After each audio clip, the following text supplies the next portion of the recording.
What's up, guys? My name is Colin Moriarty. I'm editor of IGN PlayStation. I'm here with Omar Kendall, who's a familiar face to you because he is the director of PlayStation All-Stars Battle Royale. Omar, thank you for joining me. Yeah, no problem. Thanks for having me. So we're here at Sony Santa Monica. We're here to see a couple of new characters, specifically Emmet from Starhawk and Kat from Gravity Rush, which of course you played on your PlayStation Vita. So let's get into how they play. We did this last summer. We talked a bit about a few characters. So we're going to kind of delve in and see what these new characters play like. So let's start with Emmet, because I noticed that he's a little bit more difficult to play than a lot of the characters. He's a little more nuanced. Yeah. So tell me a little bit about Emmet. Sure. So Emmet's main gameplay is really all based around the build and battle concept from Starhawk. So his entire circle button is dedicated to calling down these different loadouts, essentially.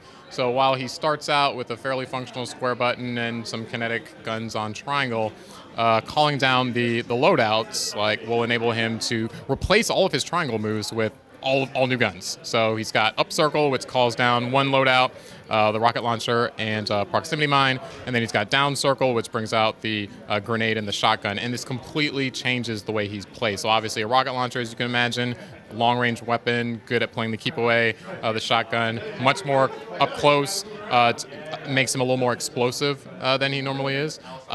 He also has a turret that he can call down from his circle button, and a rift extractor that generates AP on his own. So a lot of interesting things, I think, to uncover with the character. But yeah, it does take a little bit of a nuance and understanding of his full repertoire of moves, I think, to get a handle on. Cool. And the other character, of course, is Kat, another female representative here in PlayStation All-Stars Battle Royale. I kind of fell in with her pretty quickly. I mean, she's pretty easy to use, but again, nuanced. She stays in the air a lot, and of course, she's very quick. So tell me a little bit about Kat. Yeah, I think you're right in that compared to Emmet, she's a little more straightforward, but obviously Kat from Gravity Rush makes a lot of use of sort of anti-grav maneuvers, so I think one of the first things players might notice, she doesn't have a double jump. Instead of having an additional jump, we gave her the gravity dash, so she can actually glide in a bunch of different directions, up, down, left, right, in addition to her standard jump. So this allows her kind of an unprecedented level of maneuverability when you think about what you can do combining her gravity dash with some of her other moves. Also, Gravity Rush takes advantage of a lot of different kicks. If you play that, you know she's kicking almost everything. Every attack is essentially a kick, and you can upgrade those different kicks. And so her square and her triangle are really dominated by a lot of cool and interesting kicks.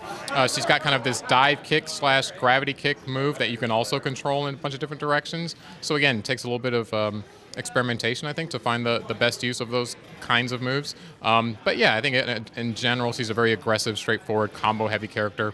Her circle button takes advantage of some of her more esoteric gravity moves, so you'll be able to draw opponents in close or blow them away with kind of a keep-away move. Yeah, again, a little more straightforward, but also has some interesting tricks to uncover. Cool. And when we came down here to see these two characters, we knew we were going to see the two characters. I didn't know we were going to see a new stage. Yeah. So tell us a little bit about this Heavenly Sword / Wipeout stage. Pretty cool, pretty tight, forces confrontations. I like that. Yeah, so I'm glad you picked up on that. The level, we call it, it's Fearless, which is the name of the stage inspired by Heavenly Sword.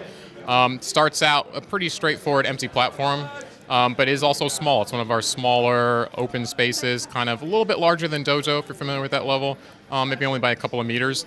And then you fall into the second stage, also kind of narrow, has a little bit of additional vertical functionality. It's got a couple of platforms in it, but we wanted some play spaces that were a little bit smaller, that forced the action a little bit more, that required the players to sort of really be aware of where they are in relation to their opponents, and we think the level does a really good job at that.